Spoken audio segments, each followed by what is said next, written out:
마가복음 11장 1절로 10절까지 말씀을 저와 여러분이 함께 기록합니다.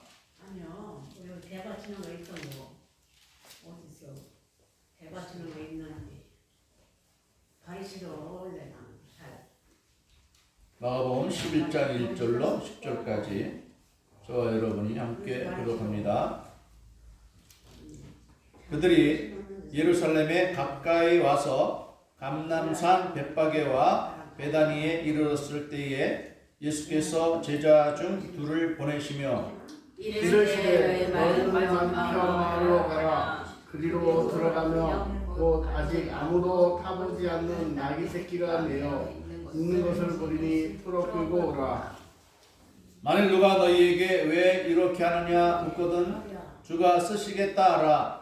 그리하면 즉시 이리로 보내리라 하시니 제자들이 가서 본즉 나귀 새끼가 문 앞거리에 내어 있는지라.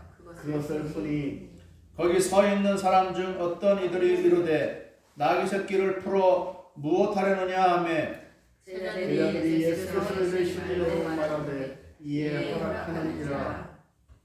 나귀 새끼를 예수께로 끌고 와서 자기들의 겉옷을 그 위에 얹어 놓음에 예수께서 타시니 많은 사람들은 자기들의 겉옷을 또 다른 이들은 들에서 뺀 나뭇가지를 길에 베며 앞에서 가고 뒤에서 따르는 자들이 소리 지르되 호산나 찬송하리로다 주의 이름으로 오시는 이여 찬송하리로다 오는 우리 조상 다윗의 나라여 가장 높은 곳에서 호산나 하더라. 아멘. 오늘 말씀의 제목은 나귀를 타신 예수님입니다. 오늘은 우리가 종료주일로 지키는 날이죠. 예수님께서 6월절 명절을 맞아서 예루살렘 성으로 들어가실 때에 나귀를 타고 들어가셨습니다. 그럴 때 많은 사람들이 종려가지 나무 가지를 꺾어와서 그것을 흔들면서 호산나 찬송을 불렀습니다. 그래서 우리는 그 날을 기념하여 종려주일이라 종려나무 가지를 들고 예수님이 나귀 타고 예루살렘 성에 들어오는 것을 환영했다는 뜻입니다. 우리가 아는 바와 같이 6월절 날은 이스라엘이 애굽에서 종살이 하다가 하나님의 크신 은혜와 능력으로 이제 해방이 되어서 가나안 땅으로 나오게 된 것을 기념하는 절기가 바로 6월절 절기입니다. 이스라엘 많은 백성들, 야곱의 자손들로 구성되어 있는 이스라엘 온 백성들이 이집트라는 그 나라에서 그들이 그 왕에게 시달림을 받는 상황에 있었죠.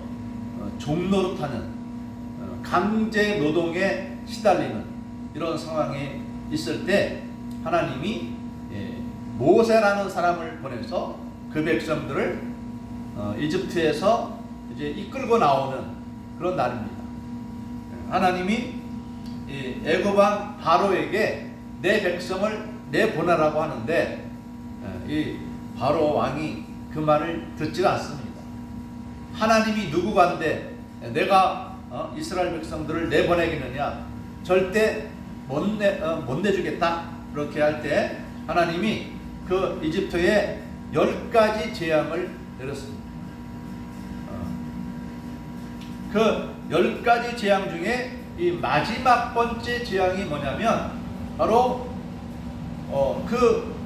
모든 사람들의 장자, 첫 번째 태어난 아들의 생명을 취하여 가는 그런 재앙입니다. 그런데 하나님이 이스라엘 백성들은 그 장자의 죽음에서 보호하시기 위해서 어떤 조처를 내렸습니다. 그 조처가 뭐냐면 바로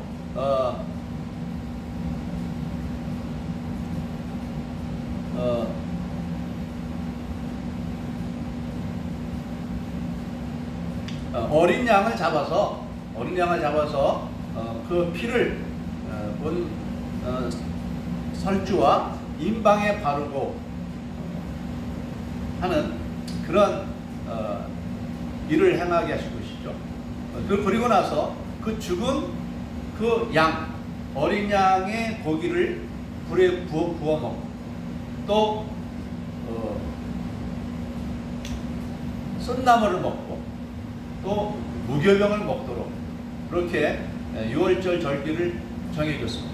그래서 이 이스라엘 백성들은 해마다 이 유월절 절기가 되면 그런 예식을 치르기 위해서 예루살렘 성으로 모여오는 것입니다. 그럴 때 예수님이 그날에 나귀를 타고 예루살렘 성에 들어오시는데 그 나귀를 구하는 방법이 좀 특이한 방법을 통해서 나귀를 구합니다.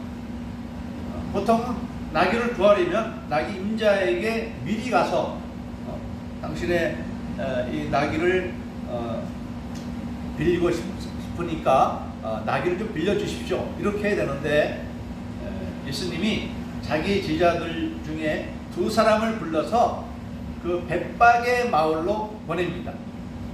보내면서 너희들이 가다가 그 나귀가 한 기둥에 매여 있는 것을 보게 될 터인데 그것을 보면 그것을 흘러가지고 오라 그랬습니다. 그러면 그 알지 못하는 사람의 나귀를 그 끈을 풀어서 데리고 오려고 하면 그 주인이 말할 거 아니겠습니까? 왜 나귀를 풀어가느냐라고 묻는다면 너희가 주님께서 쓰시겠다고 대답을 하라. 그러면 그 나귀를 줄 것이다. 그래서 제자들은 예수님이 일러주신 말대로 정말 그 벳박의 마을에 들어가 보니까 나귀와 나귀 새끼가 같이 매여 있는 것을 보게 되었습니다. 그래서 예수님이 말씀하신 대로 그 줄을 끌어서 데려가려고 하니까 그 주인이 말합니다. 왜 그것을 가져가시오? 그럴 때 이 제자들이 예수님이 시키신 대로 주님께서 쓰시겠답니다. 그렇게 말하니까 그 나귀의 주인이 가져가십시오. 그렇게 했습니다. 그래서 예수님이 마치 그 전날에 그 나귀 주인에게 전화를 걸어서 말씀하신 것처럼 이때는 전화도 없는 핸드폰도 없는 그런 시대였는데 어떻게 그 주인과 서로 약속을 했을까? 이것은 아마 신비한 방법으로 예수님과 그 나귀 주인 사이에 모종의 약속이 있었던 것입니다. 이렇게 하시는 것은 바로 예수님이 하나님의 아들이라고 하는 것을 이러한 놀라운 방법을 통해서 나타내 주신 것입니다. 그리고 이 제자들이 나귀를 가져와서 그 위에 예수님을 앉게 하려고 자기들의 겉옷을 벗어서 나귀에 올려놓습니다. 안장 대용이죠. 보통 말을 타면은 말의 등에 안장이 있지 않습니까? 그러면 타는 사람이나 그 나귀나 이제 부담이 덜한 것이죠. 그래서 안장은 없지만 자기들의 겉옷을 벗어서 나귀 위에 올려놓고 예수님이 그 나귀를 타고 이제 걸어가시는 것입니다. 그럴 때에 이 다른 제자들도 자기들의 겉옷을 벗어서 예수님이 걸어가시는 그 앞길에 깔아놓는 것입니다. 그리고 어떤 사람들은 이제 나뭇가지들을 잘라서 그 앞에 깔아놓는 것이죠. 보통 이것은 왕이 그 성에 입성하는 것을 말하면 약소하게 좀 환영하는 모습으로 나타내는 것이죠. 보통의 왕이 오면은 그 길을 잘 닦고 뭐 꽃을 뿌리고 그래서 그 왕이 오는 것을 환영하는 모습인데 아직 뭐 예수님이 어느 날 갑자기 그렇게 나귀를 위해서 타고 들어오시니까 이들이 뭐 어떻게 예수님 오실 것을 미리 알고 준비할 시간이 없기 때문에 이제 자기들의 겉옷을 벗어서 깔고 또 꽃잎 대신에 또 나뭇가지들을 잘라서 이렇게 깔아드리는 것입니다. 근데 이 겉옷을 벗어서 그 왕 앞에 깔아놓는 이런 모습은 우리가 성경 구약 성경 열왕기하 9장 11절 이하에 보면은 그런 사례가 있습니다. 예후라는 사람이 원래 왕은 아니고 이스라엘의 장수였는데 어느 날 선지자가 와서 긴밀하게 할 말이 있습니다. 그래서 이제 다른 방으로 가서 이제 둘만 있을 때 이 선지자가 예후라는 그 장수에게 머리에 기름을 부었습니다. 기름을 부으면서 하나님이 당신을 이 나라의 왕으로 세우십니다. 이렇게 말했습니다. 그리고 나서 이 선지자는 없어져 버렸어요. 그러니까 예후가 자기 자리로 다시 돌아왔을 때 함께 있던 다른 장수들이 물어보는 거예요. 그 선지자가 와서 당신에게 무슨 말을 합니까? 했더니 이 예후가 자기가 겪은 일을 그대로 얘기합니다. 한 선지자가 나에게 기름을 부으면서 당신이 이 나라의 왕이 될 것이라 합니다. 했더니 옆에 있는 장수들이 그 말을 듣고 얼른 자기들의 겉옷을 벗어서 그 발 앞에 깔아드립니다. 그러면서 당신은 이 나라의 왕이십니다 하면서 그들이 예후 앞에 이렇게 머리를 숙여서 예를 한 것입니다. 그렇게 이 고대에서부터 그 어떤 사람을 왕으로 삼는다고 할 때에 이 왕의 예식이 준비되지 않은 그런 상황에서는 자기들의 겉옷을 벗어서 그 앞에 깔아드리는 것이 그분을 왕으로 인정하는 그러한 행동인 것이죠. 그래서 예수님의 제자들과 또 많은 사람들이 자기들의 겉옷을 벗어서 예수님 발 앞에 깔아드리는 것은 예수님은 이 나라의 왕이십니다. 이런 얘기. 메시아라는 말도 여기에는 뭐 세 가지 부분이 다 들어있는 거예요. 왕, 제사장, 선지자. 그렇기 때문에 지금 예수님이 비록 나귀를 타고 예루살렘 성으로 향해 나아가지만 당신은 왕이십니다.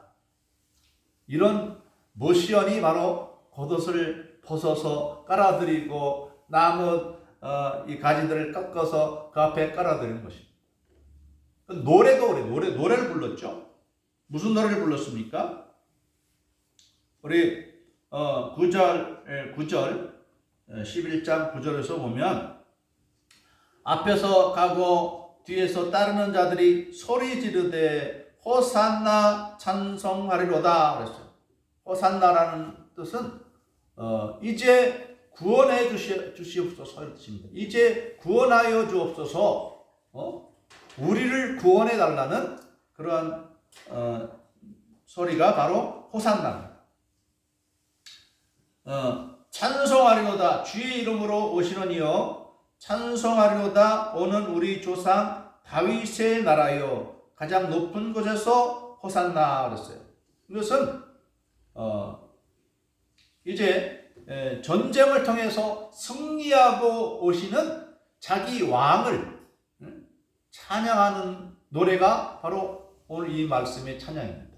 호산나 이제 우리를 구원해 주십시오. 적으로부터 우리 나라를 멸망케 하는 악한 나라로부터 우리를 속히 구원해 주십시오. 이런 뜻입니다. 그러면서 또 10절에서 오는 우리 조상 다윗의 나라요. 여기서는 당신 다윗의 나라라고 하지만 또 다른 복음서에서 보면 이 다윗의 나라를 세우시는 왕이라는 의미입니다. 이때에 많은 사람들이 그 예수님을 한 목소리로 이렇게 찬양하며 환영을 한 거죠.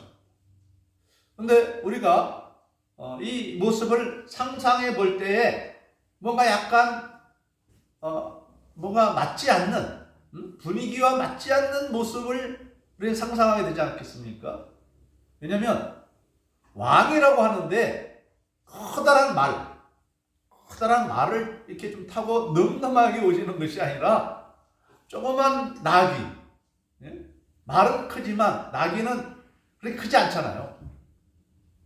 나귀는 보통 이 농촌에서 많은 그 짐을 싣고 나를 때에 요긴하게 쓰이는 그런 동물이 바로 나귀죠. 키는 작아도 힘은 세서 이렇게 뭐 성인이 타도 얼마든지 태울 수 있는 그러한 동물이 바로 나귀입니다. 그러나 이런 나귀는 보통 뭐 농사 지을 때 뭐 이렇게 유용하게 쓰는 것이지 전쟁할 때는 나귀를 타고 하지 않거든요. 그런데 왜 예수님은 나귀를 타고 예루살렘 성에 들어오실까? 근데 또 왜 사람들은 그런 예수님을 보면서 왕이라고 찬양을 불렀을까 하는 그런 생각이 드는 것이죠. 자, 예수님은 왜 말을 타지 않고 나귀를 타셨을까요? 우선 예수님은 말을 탈 만한 능력이 없어서 말을 타지 않으신 것이 아니라 바로 하나님의 말씀, 구약 성경에 예언된 말씀을 이루시기 위해서 나귀를 타고 오신 것입니다. 그 예언은 스가랴 9장 9절에서 이렇게 말씀하고 있습니다.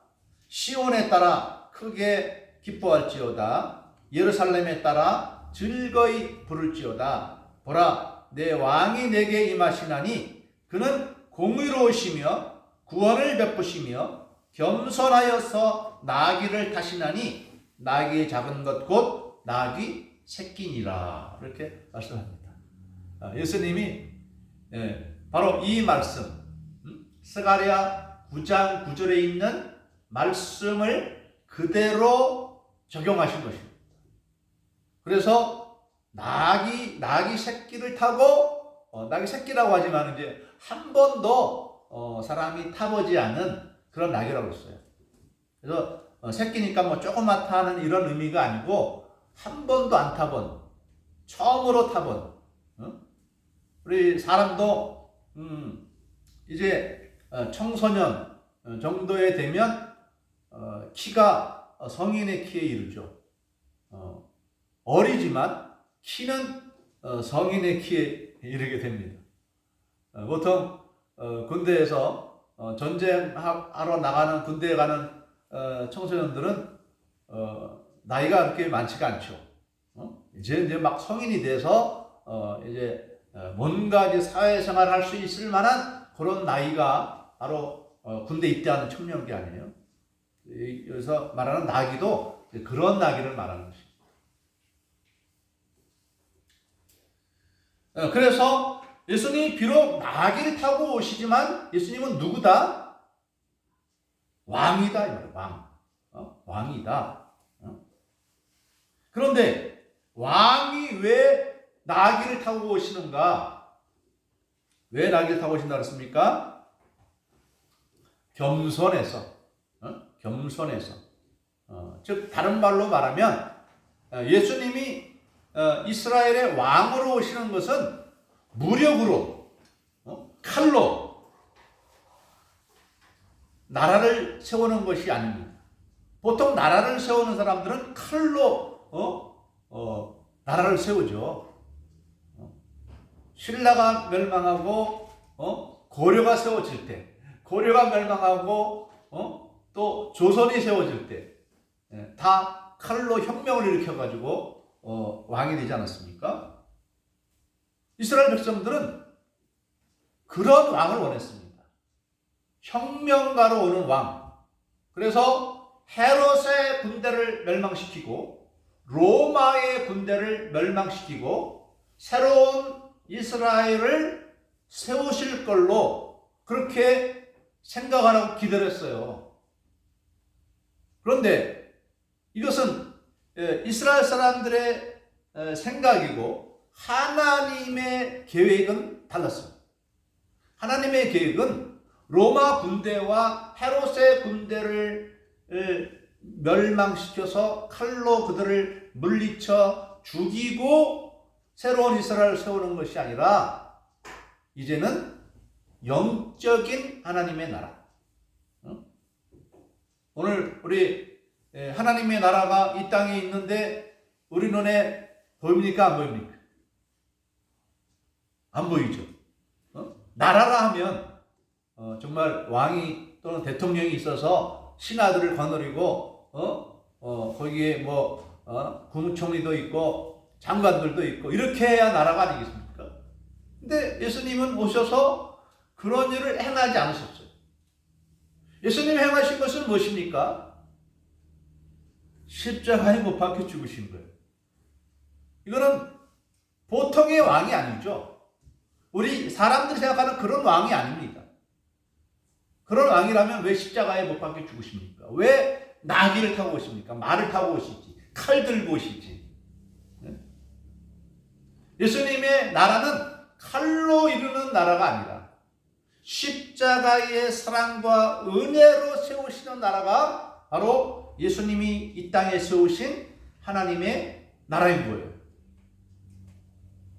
그래서 우리는 교회에 오면 그냥 막 무력이 있고 막 칼이 있고 막 겁주고 막 폭력을 행하는 그런 교회를 상상할 수 있습니까? 그렇지 않죠. 그런 교회는 다 망했습니다. 과거에 한때 우리 로마 교회가, 로마 카톨릭 교회가 과거에 그렇게 해서 막 칼을 들고 휘둘렀어요. 예수 안 믿는 사람, 잘 안 믿는 것으로 보이는 사람, 우리 그런 것을 가르쳐서 마녀 사냥이에요. 마녀 사냥. 하나님을 안 믿고 다른 신을 섬기고 우상 숭배한 사람들은 막 칼로 쳐 죽였습니다. 교회가 군사를 두고 그랬어요. 그게 하나님 나라라고 생각한 거예요. 그러나 그것은 아닙니다. 그래서 종교개혁을 했어요. 종교개혁. 종교개혁을 해서 이제 칼을 다 내려놨습니다. 교회들은 이제 그런 권세를 가지고 있지 않습니다. 자, 그렇지만 이때에 왜 많은 사람들이 나귀 타고 오는 예수님을 왕이라고 여기고 호산나 찬양을 불렀는가? 그 이유가 있습니다. 그것은 요한복음 12장에서 보면은 예수님이 죽었던 나사로를 살려주셨습니다.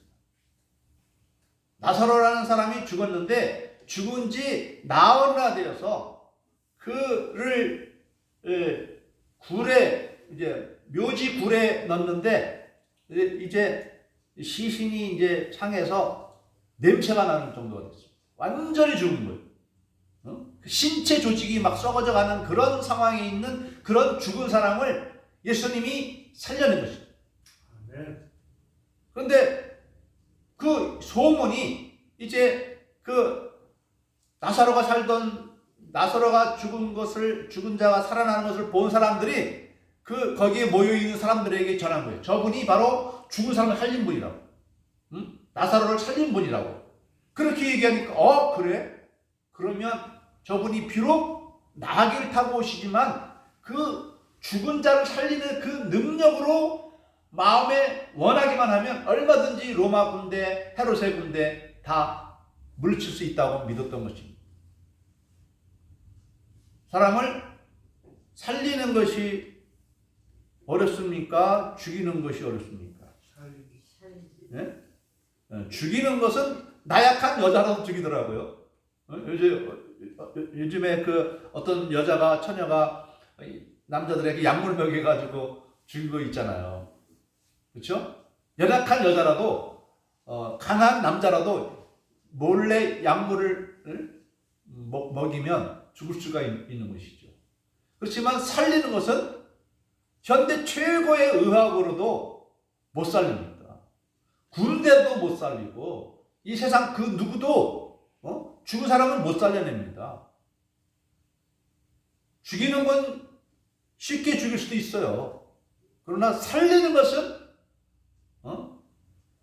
인간으로서는 불가능한 것이죠.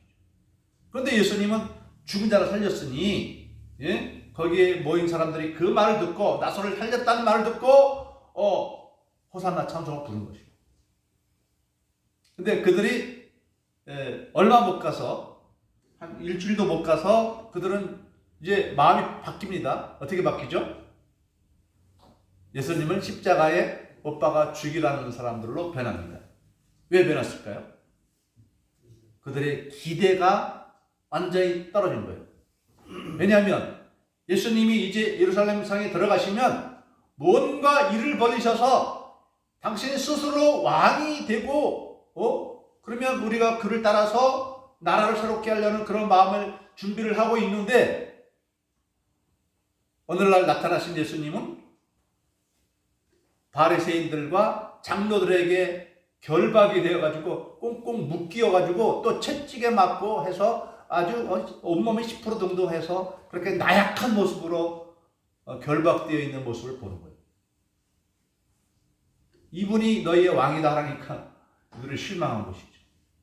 어떻게 왕이 저렇게 힘없이 죽은 자도 살렸다면서 어떻게 힘없이 저렇게 바리새인들과 대제사장들에 의해서 결박이 되어서 저렇게 나약하게 섰냐 이 말이에요. 기대가 변해서 실망이 되고 그것이 분노로 바뀐 거예요. 그렇죠? 그들이 호산나 찬송 부를 때는 어떤 기대가 있어서 찬송 불렀겠습니까? 그들이 왕이 될 줄로 믿고 찬송 불렀는데 저렇게 열악한 모습으로 서 있다니. 그래서 예수님을 십자가에 못 박아 죽이라는 것입니다.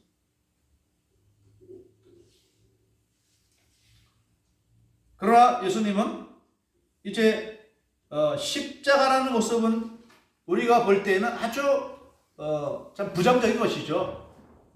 승리의 모습이 아니라 패배의 모습이 십자가 아닙니까? 완전히 붙잡혀서 십자가에 매달려서 사형을 받은 것입니다. 사형틀입니다. 그것이 어떻게 승리의 십자가로 바뀔 수가 있겠습니까? 그래서 우리 이 십자가 복음은 좀 신비한 거예요. 일반의 종교와도 다릅니다.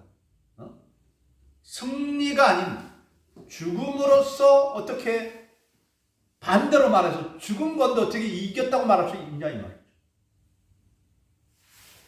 여기에 예수님이 나귀를 타고 오신 것, 십자가 짐을 다 연결이 되는 것입니다.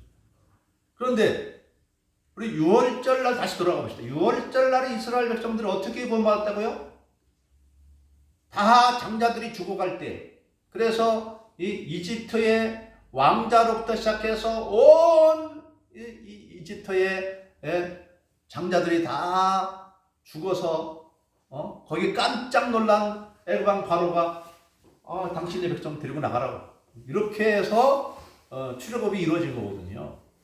그런데 그 과정에서 바로 이스라엘 백성들은 죽지 않아야 되기 때문에 바로 예수님을 예표하는 어린 양을 잡아서 피를 흘려서 그 피를 문지방의 설주에 바르라고 했습니다. 그 피가 묻은 그 집은 이제 죽음의 천사들이 그냥 지나갑니다. 월담이란 말도 월담. 6월 그냥 지나갔다. 죽이지 않고 지나갔다. 죽여야 되는데 하나님은 공평하신 하나님이시기 때문에 누군 죽이고 누군 안 죽일 수 있습니까? 똑같이 죽여야 되는데 이스라엘 백성들은 왜 안 죽은 거냐? 어린 양의 피 때문에. 아멘. 바로 이것이 이때부터 하나님은 이미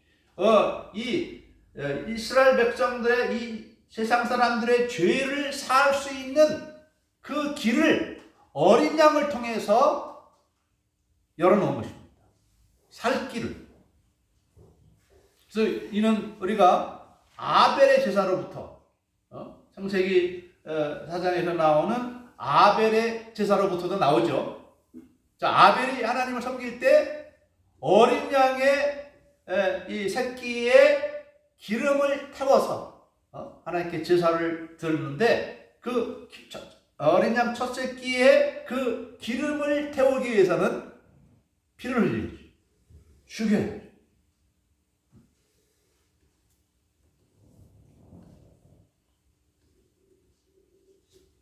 우리 인간의 근본적인 문제는 죄라는 거죠. 죄.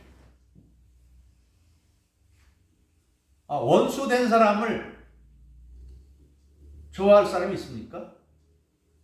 원수된 사람을 축복하거나 원수된 사람을 내가 호의로 대할 수 있습니까? 하나님은 인간을 볼 때 우리 인간이 하나님 앞에 좀 하나님 말씀에 잘 순종하고 착하고 올바르게 살아가야 하나님이 우리 인간에게 복을 주시고 영생을 주실 텐데 줄 수가 없어요. 그냥은 줄 수 없어요. 왜? 다 죄악에 빠진 거예요. 우상 숭배하고 자기 정욕을 따라 도둑질하고 살인하고 참 사랑이 없어요.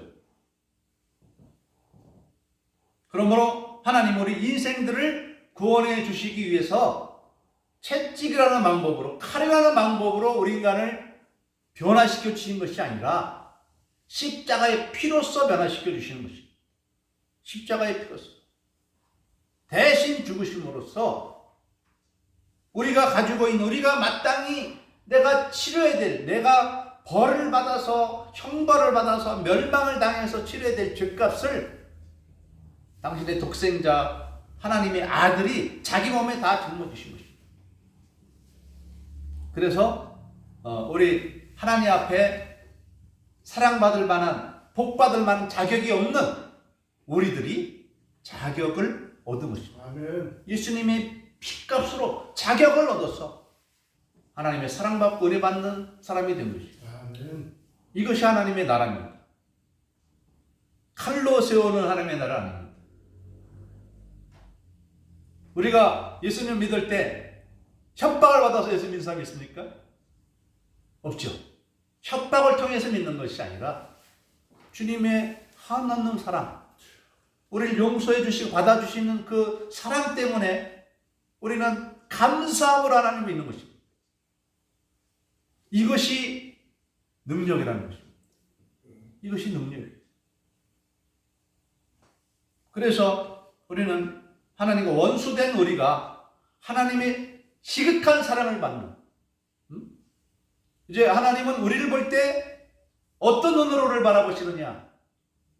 대신 십자가를 죽으신 예수님을 통해서 우리를 바라보기 때문에 우리를 사랑스럽게 보시는 것입니다. 그 어머니가 자기가 낳은 자녀를 왜 사랑합니까? 내 몸으로 고통을 통해서 십자가 고통을 통해서 내 자녀들을 낳았기 때문에 그 어머니는 그 자녀를 사랑할 수밖에 없는 거죠. 하나님이 우리를 사랑하시는 것은 당신의 독생자의 생명으로 우리를 낳으셨기 때문에 우리를 지극히 사랑해 주시는 것입니다. 우리는 예수님이 나귀 타고 입성하신 것에 대해서 우리는 그러한 감사를 가지고 또 우리가 또 이 시간에 또 성찬도 행하는데 이 성찬에도 그러한 은혜가 담겨져 있습니다. 아멘.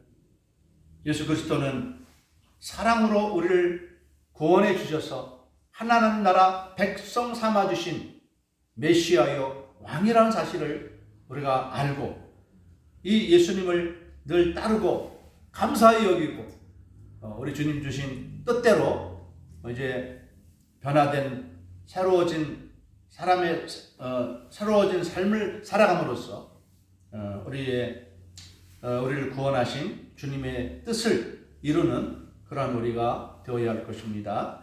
아멘. 기도하겠습니다.